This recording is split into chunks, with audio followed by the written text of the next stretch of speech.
ਡੰਡੌਤ ਬੰਦਨ ਅਨਕ ਬਾਰ। ਸਰਬ ਕਲਾ ਸਮਰੱਥ ਡੋਲਨ ਤੇ ਰਾਖੋ ਪ੍ਰਭੂ। ਨਾਨਕ ਦੇ ਕਰ ਹੱਥ।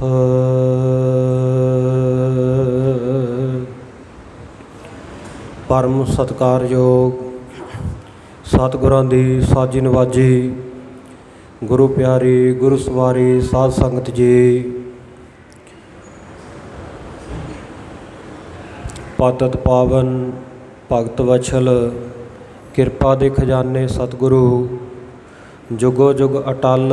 ਧੰਨ ਧੰਨ ਸਾਹਿਬ ਸ੍ਰੀ ਗੁਰੂ ਗ੍ਰੰਥ ਸਾਹਿਬ ਮਹਾਰਾਜ ਸੱਚੇ ਪਾਤਸ਼ਾਹ ਜੀ ਦੀ ਪਾਵਨ ਪਵਿੱਤਰ ਗੋਦ ਦੇ ਵਿੱਚ ਸੰਗਤ ਰੂਪ ਵਿੱਚ ਜੁੜਨ ਦਾ ਸੁਭਾਗ ਪ੍ਰਾਪਤ ਹੋ ਰਿਹਾ ਹੈ। ਗੁਰਦੁਆਰਾ ਸ਼ਹੀਦ ਬਾਬਾ ਨਿਹਾਲ ਸਿੰਘ ਜੀ ਨਗਰ ਤੱਲਣ ਵਿਖੇ ਆਪ ਜੀ ਹਫਤਾਵਾਰੀ ਵਿਸ਼ੇਸ਼ ਜੋੜ ਮੇਲੇ ਵਿੱਚ ਵਿਸ਼ੇਸ਼ ਸਮਾਗਮ ਵਿੱਚ ਹਾਜ਼ਰੀਆਂ ਭਰ ਰਹੇ ਹੋ। ਸਤਿਗੁਰੂ ਜੀ ਦੇ ਹਜ਼ੂਰ ਬੈਠ ਕੇ ਆਪ ਜੀ ਨੇ ਗੁਰੂ ਕੀ ਬਾਣੀ ਦੀ ਕਥਾ ਸਰਵਣ ਕੀਤੀ ਹੈ। ਆਓ ਸਤਿਗੁਰੂ ਜੀ ਜਿੰਨਾ ਸਮਾਂ ਹੋਰ ਰਹਿਮਤ ਕਰਦੇ ਹੈ, ਗੁਰੂ ਕੀ ਵਿਚਾਰ ਦੇ ਨਾਲ 9 ਵਜੇ ਤੱਕ ਆਪਾਂ ਜੁੜਨਾ ਹੈ। ਫਿਰ ਭੋਗ ਆਰੰਭ ਹੋ ਜਾਣੇ ਹੈ। ਸਤਿਗੁਰੂ ਤੇਗ ਬਹਾਦਰ ਸਾਹਿਬ ਮਹਾਰਾਜ ਜੀ ਦੇ ਭੋਗ ਦੇ ਵੈਰਾਗਮਈ ਸਲੋਕ ਸਰਵਣ ਕਰਕੇ ਆਪਾਂ ਸਭਨਾਂ ਨੇ ਆਨੰਦ ਮਾਣਨਾ ਹੈ। ਗਰੀਬ ਨਵਾਜ਼ ਸੱਚੇ ਪਾਤਸ਼ਾਹ ਦੀ ਕਿਰਪਾ ਨੂੰ ਪ੍ਰਾਪਤ ਕਰਨ ਦਾ ਯਤਨ ਕਰਨਾ ਹੈ। ਆਓ ਗੁਰੂ ਪਿਆਰਿਓ, ਸਰਬੱਤ ਵਿਚਾਰਾਂ ਦੀ ਸਾਂਝ ਤੋਂ ਪਹਿਲਾਂ ਸਤਿਗੁਰੂ ਜੀ ਦੀ ਬਖਸ਼ਿਸ਼ ਕੀਤੀ ਹੋਈ ਪਾਵਨ ਪਵਿੱਤਰ ਗੁਰਫਤਿਹ ਦੀ ਸਾਂਝ ਰਸਨਾ ਦੀ ਸਫਲਤਾ ਅਰਥੇ ਕਰੀਏ। ਕੋਈ ਵੀ ਰਸਨਾ ਵਾਂਝੀ ਨਾ ਰਹਿ ਜਾਵੇ। ਜਿੰਨੇ ਮਾਈ ਭਾਈ ਗੁਰੂ ਚਰਨਾਂ ਵਿੱਚ ਜੁੜ ਬੈਠੇ ਹੋ ਜਾਂ ਜਿੱਥੋਂ ਤੱਕ ਸਪੀਕਰ ਦੀ ਆਵਾਜ਼ ਜਾਂਦੀ ਹੈ, ਬੜੇ ਪਿਆਰ ਦੇ ਨਾਲ ਸੀਸ ਝੁਕਾ ਕੇ ਦੋਵੇਂ ਹੱਥ ਜੋੜ ਕੇ ਆਖੋ ਜੀ, ਵਾਹਿਗੁਰੂ ਜੀ ਕਾ ਖਾਲਸਾ ਵਾਹਿਗੁਰੂ ਜੀ ਕੀ ਫਤਿਹ।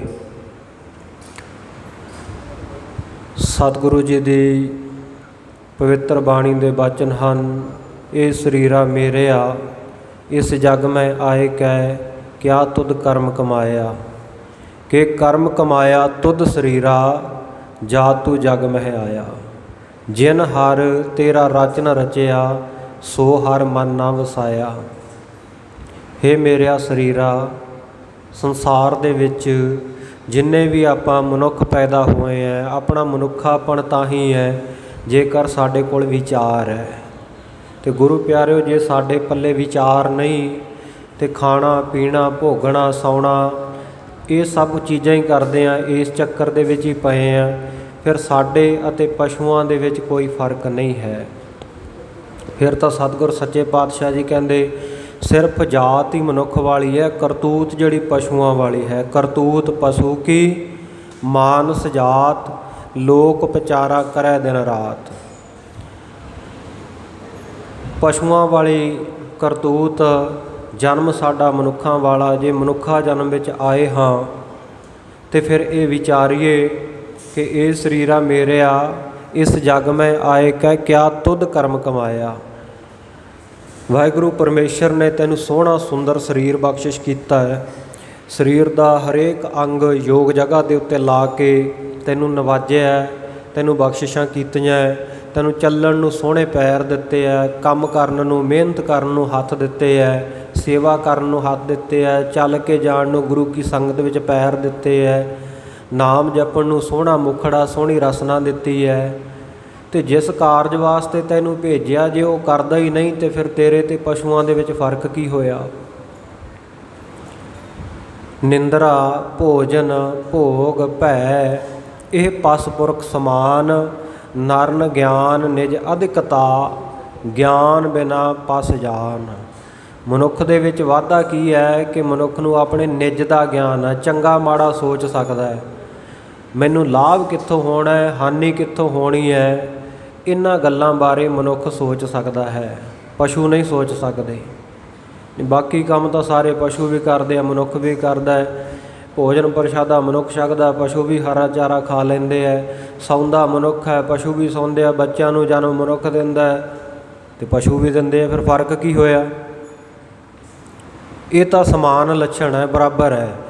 ਪਰ ਮਨੁੱਖਾਂ ਦੇ ਵਿੱਚ ਸਤਿਗੁਰੂ ਜੀ ਕਹਿੰਦੇ ਗਿਆਨ ਦਾ ਵਾਧਾ ਹੈ। ਇਹ ਚੰਗਾ ਮਾੜਾ ਸੋਚ ਸਕਦੇ ਆ ਆਪਣਾ, ਕੀ ਮੇਰੇ ਇਹ ਵਾਸਤੇ ਚੰਗਾ ਹੈ, ਕੀ ਮੇਰੇ ਵਾਸਤੇ ਮਾੜਾ ਹੈ। ਪਰ ਕਈ ਵਾਰ ਐਸਾ ਵੀ ਹੁੰਦਾ ਹੈ, ਮਨੁੱਖ ਆਪਣੇ ਮਨੁੱਖਾਪਣ ਤੋਂ, ਮਨੁੱਖਤਵ ਤੋਂ ਇੰਨਾ ਹੇਠਾਂ ਡਿੱਗ ਜਾਂਦਾ ਹੈ, ਇੰਨੇ ਹੇਠਲੇ ਦਰਜੇ 'ਤੇ ਚਲਿਆ ਜਾਂਦਾ ਹੈ ਕਿ ਉਹ ਗੁਰੂ ਦੀ ਵੀ ਪਰਵਾਹ ਨਹੀਂ ਕਰਦਾ, ਗੁਰੂ ਦੀ ਸਿੱਖਿਆ ਦੀ ਵੀ ਨਹੀਂ ਪਰਵਾਹ ਕਰਦਾ। ਗੁਰੂ ਦੀ ਸਿੱਖਿਆ ਦੀ ਪਰਵਾਹ ਤਾਂ ਕੀ ਕਰਨੀ ਸੀ, ਸਗੋਂ ਗੁਰੂ ਦਾ ਨਿਰਾਦਰ ਕਰਦਾ ਹੈ। ਗੁਰੂ ਦੇ ਘਰ ਦੇ ਵਿੱਚ ਆ ਕੇ ਵੀ ਚੋਰੀਆਂ ਕਰਦਾ ਹੈ। ਜਿਵੇਂ ਆਪ ਜੀ ਦੇ ਨਾਲ ਬਚਨ ਹੋਇਆ ਸੀ ਕਈ ਹਫ਼ਤੇ ਪਹਿਲਾਂ ਕਿ 400 ਸਾਲਾ ਪਵਿੱਤਰ ਆਗਮਨ ਪੁਰਬ ਪ੍ਰਕਾਸ਼ ਦਿਹਾੜਾ ਸਤਿਗੁਰੂ ਸ੍ਰੀ ਗੁਰੂ ਤੇਗ ਬਹਾਦਰ ਸਾਹਿਬ ਮਹਾਰਾਜ ਤੇਗ ਬਹਾਦਰ ਸਿਮਰਿਆ ਘਰ ਨਾਉ ਨਿਧਾਵੈ ਧਾਏ, ਸਭ ਥਾਈ ਹੋਏ ਸਹਾਏ। ਉਹਨਾਂ ਦਾ ਆਪਾਂ ਇਸ ਬਾਰੇ ਮਨਾ ਰਹੇ ਹੈ ਅਤੇ ਗੁਰੂ ਕੀਆਂ ਸੰਗਤਾਂ ਪੂਰਾ ਸਾਲ ਹੀ ਮਨਾਉਣਗੀਆਂ ਵੀ, ਕਿਉਂਕਿ ਆਪ ਜੀ ਨੂੰ ਪਤਾ ਹੈ ਕਿ ਆ ਜੋ ਭਿਆਨਕ ਮਹਾਂਮਾਰੀ ਦਾ ਬਹੁਤਾ ਹੀ ਬੋਲਬਾਲਾ ਹੋਇਆ ਹੈ। ਇਸ ਕਰਕੇ ਵੱਡੇ ਸਮਾਗਮਾਂ ਦੇ ਉੱਤੇ ਰੋਕਾਂ ਲੱਗੀਆਂ ਅਤੇ ਗੁਰੂ ਕਿਰਪਾ ਕਰੇ ਜਦੋਂ ਵੀ ਸਮਾਂ ਬਣਿਆ ਗੁਰੂ ਕੀਆਂ ਸੰਗਤਾਂ ਹੋਰ ਵੀ ਚੜ੍ਹਦੀ ਕਲਾ ਦੇ ਨਾਲ ਮਨਾਉਣਗੀਆਂ। ਪਿੱਛੇ ਮਨਾਏ ਵੀ ਆ ਸਮਾਗਮ। ਸੋ ਸਤਿਗੁਰੂ ਜੀ ਦੇ 400 ਸਾਲਾ ਆਗਮਨ ਪੁਰਬ ਨੂੰ ਸਮਰਪਿਤ ਆਪਾਂ ਹਰ ਐਤਵਾਰ ਧੰਨ ਹਿੰਦ ਦੀ ਚਾਦਰ ਸਤਿਗੁਰੂ ਗੁਰੂ ਤੇਗ ਬਹਾਦਰ ਸਾਹਿਬ ਮਹਾਰਾਜ ਜੀ ਦੇ ਜੀਵਨ ਦੇ ਵਿੱਚੋਂ ਕੋਈ ਨਾ ਕੋਈ ਇਤਿਹਾਸਕ ਪ੍ਰਸੰਗ ਵਾਰਤਾ ਵਿਚਾਰਦੇ ਹਾਂ। ਸਤਿਗੁਰੂ ਸੱਚੇ ਪਾਤਸ਼ਾਹ ਜੀ ਦਾ ਆਪਾਂ ਪਿਛਲੇ ਹਫ਼ਤੇ ਇਤਿਹਾਸ ਵਿਚਾਰਿਆ ਸੀ ਕਿ ਭਿੱਖੀ ਦਾ ਚੌਧਰੀ ਜਿਹਦੇ ਉੱਤੇ ਬਖਸ਼ਿਸ਼ਾਂ ਕਰਕੇ ਸਖੀ ਸਰਵਰ ਦੀ ਪੂਜਾ ਛੁਡਾ ਕੇ ਸਤਿਗੁਰ ਸੱਚੇ ਪਾਤਸ਼ਾਹ ਜੀ ਨੇ ਉਹਨੂੰ ਆਪਣਾ ਪਰਮ ਸਿੱਖ ਬਣਾਇਆ। 5 ਤੀਰ ਸਤਿਗੁਰੂ ਤੇਗ ਬਹਾਦਰ ਸਾਹਿਬ ਮਹਾਰਾਜ ਨੇ ਆਪਣੇ ਭੱਥੇ ਵਿੱਚੋਂ ਦੇ ਕੇ ਆਖਿਆ ਸੀ ਕਿ ਭਾਈ ਦੇਸੂ ਤੂੰ ਪਹਿਲਾਂ ਦੇਸੂ ਸੀ, ਤੈਨੂੰ ਅਸੀਂ ਦੇਸ ਰਾਜ ਬਣਾ ਦਿੱਤਾ, ਰਾਜ ਭਾਗ ਬਖਸ਼ਿਆ। 30-40 ਪਿੰਡਾਂ ਦਾ ਪਹਿਲਾਂ ਹੀ ਚੌਧਰੀ ਸੀ, ਪਰ ਸਤਿਗੁਰੂ ਨੇ ਹੋਰ ਬਖਸ਼ਿਸ਼ਾਂ ਕੀਤੀਆਂ। ਸਤਿਗੁਰੂ ਜੀ ਕਹਿੰਦੇ ਤੈਨੂੰ ਸਭ ਕੁਝ ਇਹ ਗੁਰੂ ਨਾਨਕ ਦੇਵ ਮਹਾਰਾਜ ਸੱਚੇ ਪਾਤਸ਼ਾਹ ਜੀ ਦੀ ਬਖਸ਼ਿਸ਼ ਦੇ ਨਾਲ ਗੁਰੂ ਘਰ ਵਿੱਚੋਂ ਮਿਲ ਰਿਹਾ। ਇਹਨਾਂ ਨੂੰ 5 ਤੀਰ ਨਾ ਸਮਝੀ, ਇਹਨਾਂ ਨੂੰ 5 ਵੀਰ ਸਮਝੀ, ਬਲੀ ਸੂਰਮੇ ਅਸੀਂ ਤੇਰੀ ਰੱਖਿਆ ਵਾਸਤੇ ਦੇ ਦਿੱਤੇ ਆ, ਹਮੇਸ਼ਾ ਇਹਨਾਂ ਦਾ ਆਦਰ ਸਤਿਕਾਰ ਕਰੀ। ਪਰ ਘਰ ਵਾਲੀ ਦੇ ਕਹੇ ਲੱਗ ਕੇ ਫਿਰ ਤੋਂ ਦੁਬਾਰਾ ਸਖੀ ਸਰਵਰ ਦੀ ਪੂਜਾ ਕਰਨ ਲੱਗ ਪਿਆ, ਰੋਟ ਚੜਾਉਣ ਲੱਗ ਪਿਆ ਔਰ ਸਤਿਗੁਰੂ ਜੀ ਦੇ ਤੀਰ ਘਰ ਵਾਲੀ ਨੂੰ ਉਹਦੇ ਕਹੇ ਫੜਾ ਦਿੱਤੇ। ਇਹਨਾਂ ਨੇ ਪੱਥਰ ਮਾਰ ਮਾਰ ਕੇ ਸਤਿਗੁਰੂ ਜੀ ਦੇ ਉਹ ਤੀਰ ਤੋੜ ਕੇ ਸੁੱਟ ਦਿੱਤੇ ਸਨ।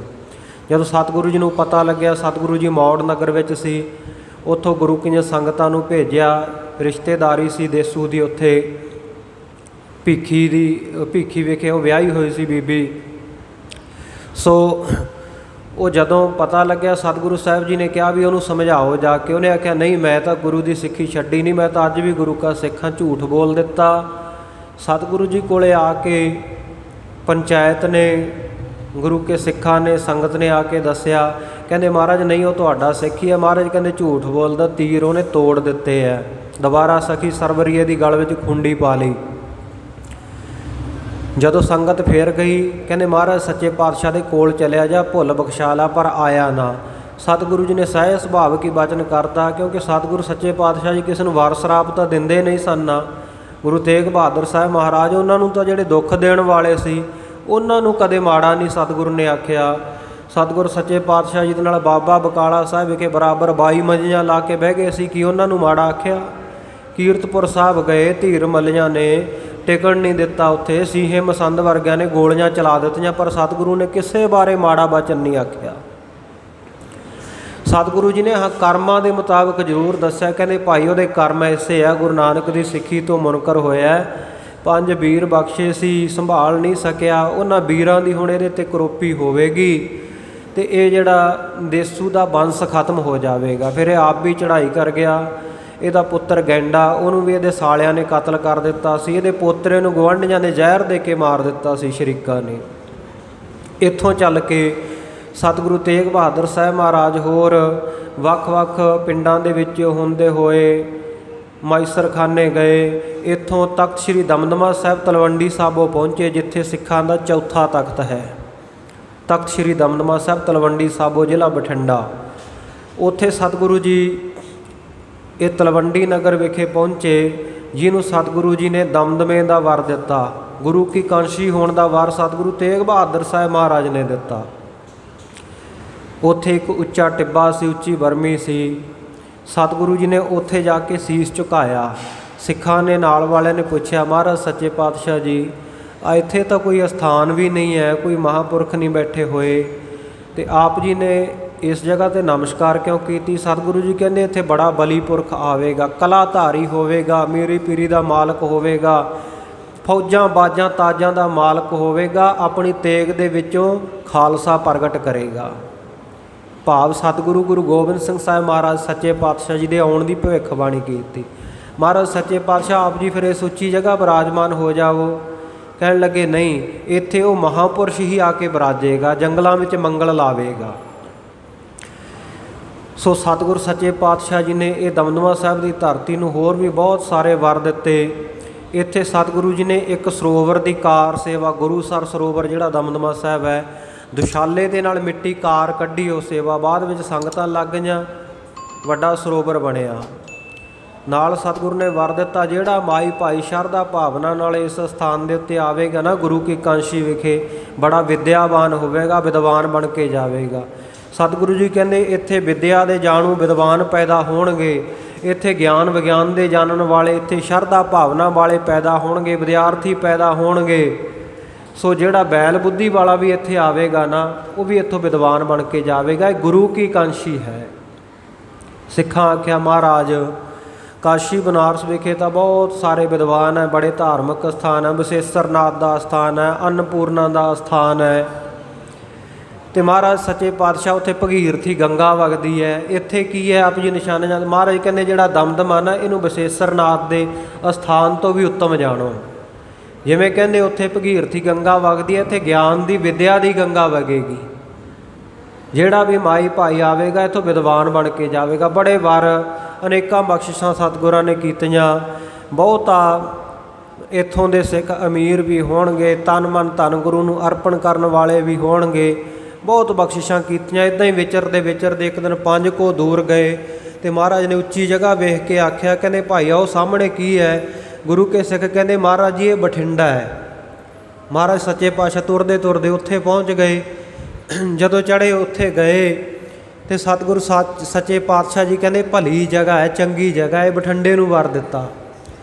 ਉੱਥੋਂ ਸਤਿਗੁਰੂ ਜੀ ਦਮਦਮਾ ਸਾਹਿਬ ਫਿਰ ਆਏ, ਫਿਰ ਵੱਖ-ਵੱਖ ਜਗ੍ਹਾ 'ਤੇ ਸੰਗਤਾਂ ਨੂੰ ਤਾਰਦੇ ਹੋਏ ਨਾ ਸੂਲੀਸਰ ਵਾਲੀ ਜਗ੍ਹਾ 'ਤੇ ਗਏ, ਜਿੱਥੇ ਅੱਜ ਗੁਰਦੁਆਰਾ ਸੂਲੀਸਰ ਹੈ। ਨਗਰ ਤੋਂ ਬਾਹਰ ਹੈ, ਨੇੜੇ ਨਗਰ ਧਰਮੂ ਕਾ ਕੋਟ ਜਾਂ ਕੋਟ ਧਰਮੂ ਨਗਰ ਵਸਦਾ, ਮਾਨਸਾ ਮੰਡੀ ਦੇ ਨੇੜੇ ਹੈ, ਜ਼ਿਲ੍ਹਾ ਬਣ ਗਿਆ ਹੁਣ ਤਾਂ ਮਾਨਸਾ। ਸੋ ਉਸ ਵੇਲੇ ਸਤਿਗੁਰ ਸੱਚੇ ਪਾਤਸ਼ਾਹ ਜੀ ਉੱਥੇ ਪਹੁੰਚੇ, ਨਾਲ ਗੁਰੂ ਕੀਆਂ ਸੰਗਤਾਂ, ਬਹੁਤ ਸਾਰੇ ਸਾਧੂ ਮਹਾਤਮਾ ਸਤਿਗੁਰੂ ਜੀ ਦੇ ਨਾਲ ਹੀ ਰਹਿੰਦੇ ਸਨ, ਕਿਉਂਕਿ ਸਤਿਗੁਰੂ ਜੀ ਲੋਕਾਈ ਦਾ ਭਲਾ ਕਰਦੇ ਸੀ। ਦੁਨੀਆ ਸਾਧੂਆਂ ਦੇ ਦਰਸ਼ਨਾਂ ਨੂੰ ਦੂਰ ਦੂਰ ਚੱਲ ਕੇ ਜਾਂਦੀ ਹੈ, ਕਦੇ ਸਮਾਂ ਕਿਸੇ ਦਾ ਬਣਦਾ, ਕਿਸੇ ਦਾ ਨਹੀਂ ਬਣਦਾ। ਸਤਿਗੁਰੂ ਜੀ ਨੇ ਨਾਮ ਜਪਣ ਵਾਲੇ ਸਾਧੂਆਂ ਦਾ ਟੋਲਾ ਹੀ ਨਾਲ ਰੱਖਿਆ ਹੋਇਆ ਸੀ, ਵੀ ਗੁਰੂ ਕੀ ਸੰਗਤ ਆ ਕੇ ਇਹਨਾਂ ਬ੍ਰਹਮ ਗਿਆਨੀਆਂ ਦੇ ਦਰਸ਼ਨ ਕਰ ਲਵੇ, ਇਹਨਾਂ ਦੀ ਚਰਨ ਧੂੜੀ ਦੇ ਨਾਲ। ਔਰ ਸਤਿਗੁਰੂ ਜੀ ਜਿੱਥੇ ਆਪ ਵਿਰਾਜਮਾਨ ਹੈ, ਸਤਿਗੁਰੂ ਦੀ ਚਰਨ ਧੂੜੀ ਅਤੇ ਸਾਧੂਆਂ ਦੀ, ਜਿਵੇਂ ਹਾਥੀ ਦੀ ਪੈੜ ਵਿੱਚ ਸਾਰੀਆਂ ਹੀ ਪੈੜਾਂ ਆ ਜਾਂਦੀਆਂ ਨਾ, ਅਤੇ ਸਾਧੂਆਂ ਦੀ ਧੂੜੀ ਵਿੱਚ ਹੀ ਆ ਗਈ। ਸਤਿਗੁਰ ਸੱਚੇ ਪਾਤਸ਼ਾਹ ਜੀ ਉਹ ਸੂਲੀਸਰ ਅਸਥਾਨ ਦੇ ਉੱਤੇ ਗਏ। ਨਾਲ ਹੀ ਸਤਿਗੁਰੂ ਜੀ ਦੇ ਘੋੜੇ, ਨਾਲ ਹੀ ਮੱਝਾਂ ਰੱਖੀਆਂ ਹੋਈਆਂ, ਬੇਅੰਤ ਗੁਰੂ ਕਾ ਲੰਗਰ। ਜਿਹੜੀ ਵੀ ਸੰਗਤ ਚੱਲ ਕੇ ਆਉਂਦੀ ਹੈ ਸਤਿਗੁਰੂ ਜੀ ਨੂੰ ਭੇਟਾਵਾਂ ਅਰਪਣ ਕਰਦੀ ਹੈ। ਸਤਿਗੁਰੂ ਜੀ ਉੱਥੇ ਹੀ ਅੰਨ ਧਨ ਦੇ ਲੰਗਰ ਚਲਾ ਦਿੰਦੇ ਆ, ਗਰੀਬਾਂ ਲੋੜਵੰਦਾਂ ਦੀ ਸਹਾਇਤਾ ਕਰਦੇ ਹੈ। ਅਤੇ ਇਸੇ ਪ੍ਰਕਾਰ ਬਹੁਤ ਸੰਗਤਾਂ ਨੂੰ ਗੁਰੂ ਕੇ ਲੰਗਰ ਵਰਤਦੇ ਹੈ। ਸਤਿਗੁਰੂ ਜੀ ਇਹ ਜੰਗਲ ਦੇ ਵਿੱਚ ਜਾ ਬੈਠੇ। ਜੰਗਲ ਸੀ ਉਦੋਂ ਸਾਰਾ, ਹੁਣ ਵਾਂਗੂ ਸੜਕਾਂ ਨਹੀਂ ਸੀ। ਸਤਿਗੁਰੂ ਜੀ ਜੰਗਲ ਵਿੱਚ ਜਾ ਬੈਠੇ, ਉੱਥੇ ਜਾ ਕੇ ਡੇਰਾ ਕੀਤਾ, ਟਿਕਾਣਾ ਕੀਤਾ, ਜਿੱਥੇ ਸਤਿਗੁਰੂ ਜੀ ਦੇ ਨਾਲ ਬਹੁਤ ਸਾਰੇ ਸਿੱਖ, ਬ੍ਰਹਮ ਗਿਆਨੀ ਸਿੱਖ ਸਾਧੂ ਮਹਾਤਮਾ ਸਨ। ਉੱਥੇ ਬਜ਼ੁਰਗ ਮਾਤਾ ਨਾਨਕੀ ਜੀ ਵੀ ਨਾਲ ਸਨ। ਸਤਿਗੁਰੂ ਜੀ ਦੇ ਮਹਿਲ ਸਾਡੇ ਸਤਿਕਾਰਯੋਗ ਮਾਤਾ ਗੁਜਰੀ ਜੀ ਵੀ ਸਤਿਗੁਰੂ ਜੀ ਦੇ ਨਾਲ ਸਨ। ਸਤਿਗੁਰੂ ਜੀ ਨੇ ਉੱਥੇ ਜਾ ਕੇ ਟਿਕਾਣਾ ਕੀਤਾ। ਗੁਰੂ ਕੇ ਸਿੱਖਾਂ ਨੇ ਆਪੋ ਆਪਣੇ ਆਸਣ ਲਾ ਲਏ, ਨੇੜੇ ਛੋਟੇ ਮੋਟੇ ਤੰਬੂ ਗੱਡ ਲਏ। ਰਾਤ ਦਾ ਸਮਾਂ ਹੋ ਗਿਆ।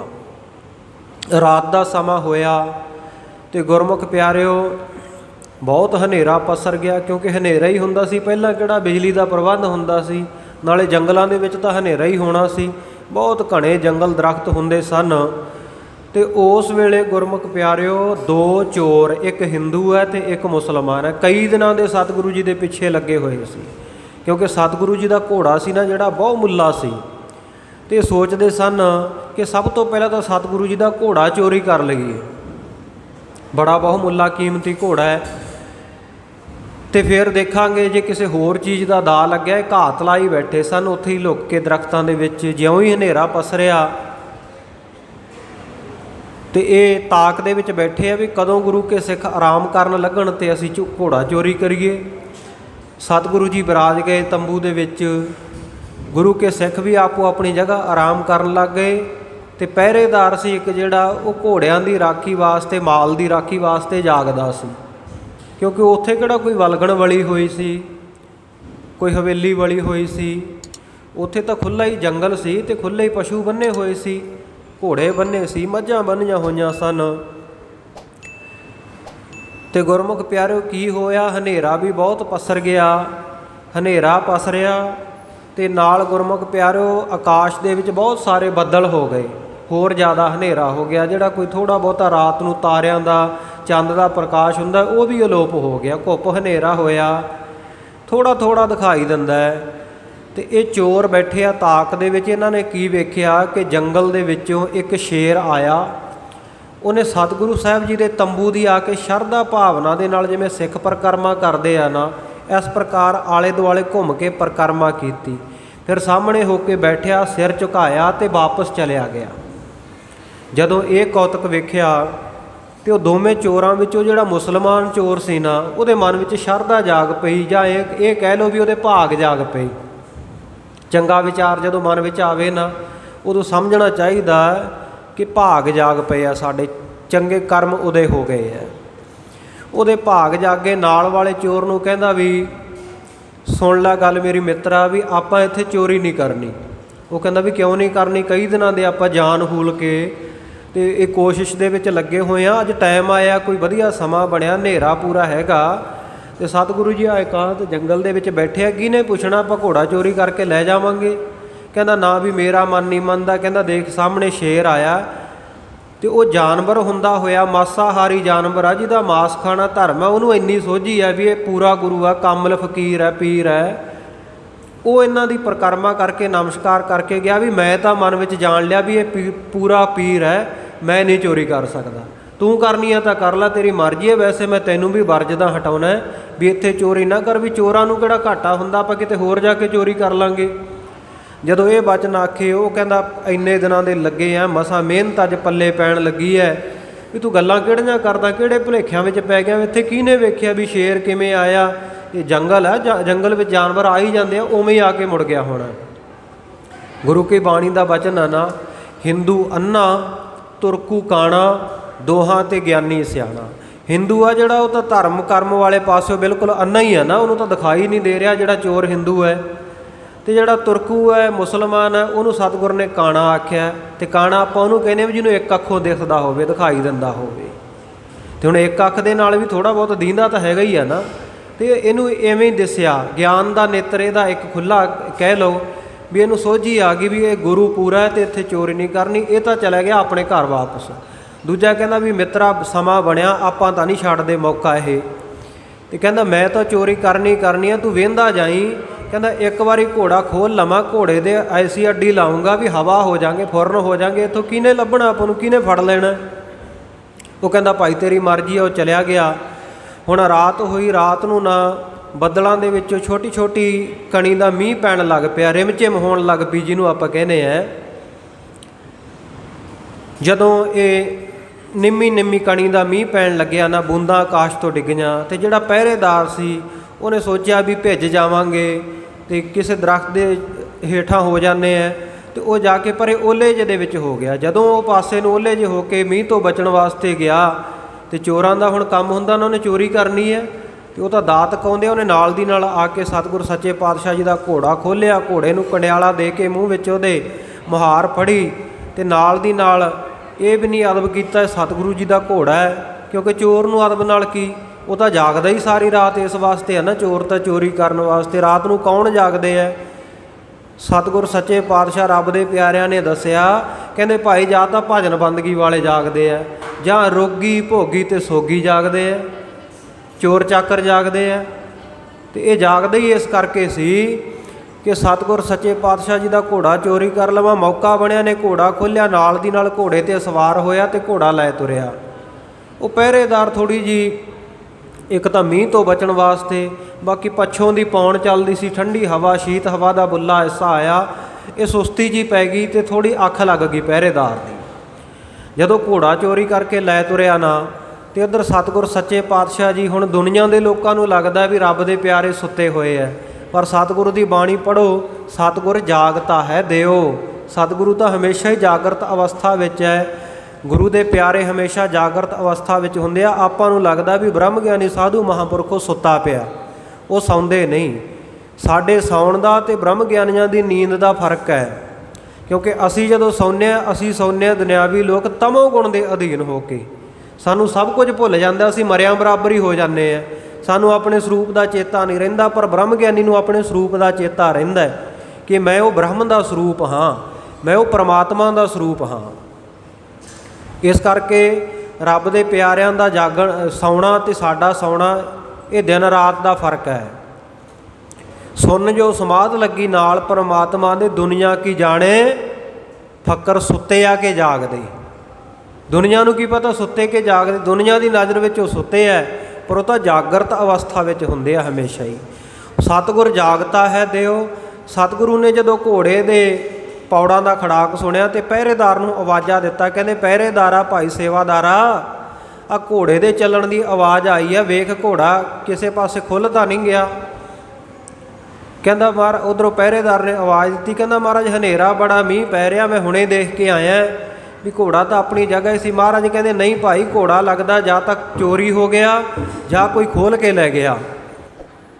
ਤੇ ਕਹਿੰਦੇ ਜਾ ਕੇ ਦੇਖ, ਜਾ ਕੇ ਵੇਖ ਘੋੜਾ। ਤੇ ਜਦੋਂ ਜਾ ਕੇ ਉਹਨੇ ਵੇਖਿਆ, ਦਿਖਾਈ ਕੁਝ ਨਹੀਂ ਦਿੰਦਾ।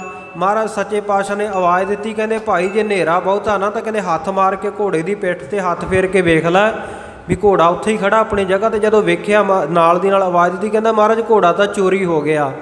ਮਹਾਰਾਜ ਸੱਚੇ ਪਾਤਸ਼ਾਹ ਮਾफ़ ਕਰਿਓ, ਮੈਂ ਤਾਂ ਹੁਣੇ ਹੀ ਗਿਆ ਸੀ, ਪਰ ਚੋਰ ਨੇ ਬੜੀ ਮੁਸਤੈਦੀ ਦੇ ਨਾਲ, ਚੁਸਤੀ ਦੇ ਨਾਲ ਇਹ ਘੋੜਾ ਚੋਰੀ ਕਰ ਲਿਆ।